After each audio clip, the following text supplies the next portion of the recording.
Hello again, and welcome to another one of these fairly infrequent, actually, weekly reflections on ELT.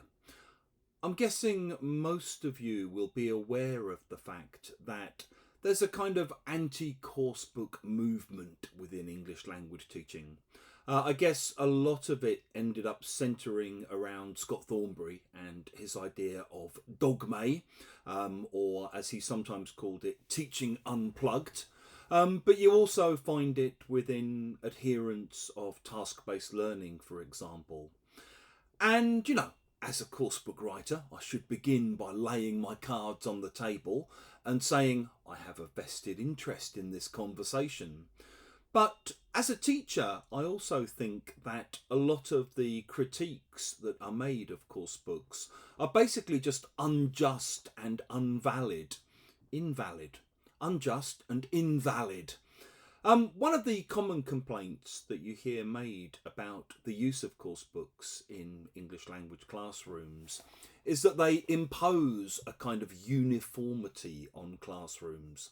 I've heard Scott on several occasions talk about this kind of cookie cutter approach, this idea that you have these metal things that you make biscuits out of, and that basically what you're doing when you're teaching from a coursebook is you're imposing this kind of standardized uniformity on classes and on students. And every time I hear academics or, methodologists make these kinds of claims, I end up just thinking, yeah, really? Have you told the students this? Because the reality of classroom teaching is actually that even if you wanted to try and impose a standardized uniformity on students, students themselves resist this. And students themselves often decide where they want to take conversations, material. The way they respond to things is often very unexpected. I'll just give you one example of this in action, something that actually made me think about wanting to make this whole video. I've got this group of amazing Ukrainian teachers that I've been working with for ages, and we've been using Innovations Advanced, an old book that Andrew and I wrote. I'm just checking when this was first published, 2008. Okay, so it's like 15 years old.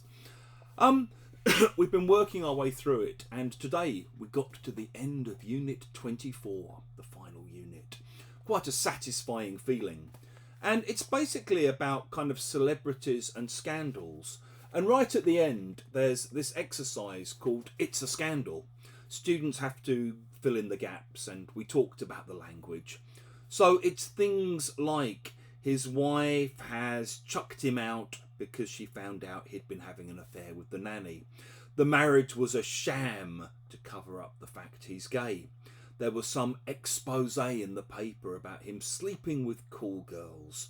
He was picked up by the police for curb crawling in the red light district. One thing you may notice about this is it's not the kind of language you're likely to ever see in an international course book again. And I do often look at this and just think, how the hell did we manage to get any of this through? Because I think times have moved on a bit since then, and things have become a bit more conservative, and people tend to play it safer in their linguistic choices. Anyway, we did this exercise, and at the end there are just 3 questions. Discuss these questions in pairs. What do you think is the most scandalous story above, and why? Do you think any of these stories above have no place in a newspaper? Why? Have you ever heard of any of these or similar scandals? What happened? Who was involved? Well, I guess if you argue that coursebooks impose uniformity on students, your argument would be, why should every class have to have the same kind of discussion? Actually, what happened, predictably, maybe in a way, in my group this morning, was basically the students sort of went, Well, none of these are really scandalous in our context at the moment. Listen, we're living in a state of war, okay? What we're worried about at the moment is, where's our money going? Are the armed forces getting enough money? How do we make sure we eradicate any corruption that's in the system, that's bleeding money out of going to the armed forces, that's siphoning money out of the armed forces, and so on. You know, to be honest, in our situation at the moment, we couldn't give a shit about who's been kicked out of which house because of an affair with who, if someone's been sleeping with cool girls, whether or not someone's gay or in a sham marriage or whatever. The scandals in our country are basically about three things. One is people using Russian when talking on social media, because there's been huge pressure on kind of public celebrities and public figures in Ukraine to pivot away from Russian and towards Ukrainian in the Ukrainian social media space. So there are scandals about this. There are scandals about influential Instagrammers or vloggers or whatever who are trying to, high profile people who are trying to raise money for the Ukrainian armed forces, but who are then seen in public, maybe at the Paris Fashion Week or London Fashion Week, with a $4,000 bag of some kind. And there'll be a big discussion, scandal, debate about, if you're so keen on donating money, how come you've spent £4,000 on a handbag?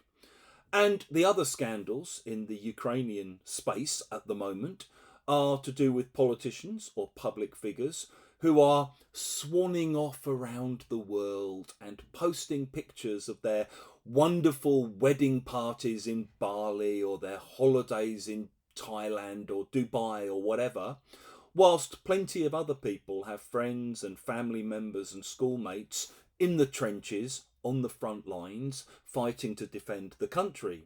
And, you know, understandably bristle when they see these photographs or these videos of high-profile people jetting off around the world when normal people in the country are suffering and paying the price of defending the country from the Russian invasions. Did we have those conversations in mind when we wrote that course book? Of course we didn't. This was 15 years ago that we wrote this stuff.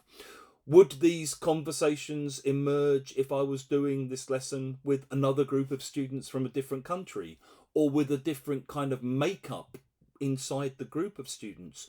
Almost certainly not. You know, these are very specific conversations that emerge in response to the material that's supposed to impose uniformity on the students, because of the cultural context and the time within which the students themselves are consuming the material or using the material as a springboard. So, next time someone tells you that course books impose uniformity on students, please just roll your eyes, touch a little bit and say, oh yeah, really? Maybe you should tell my students that.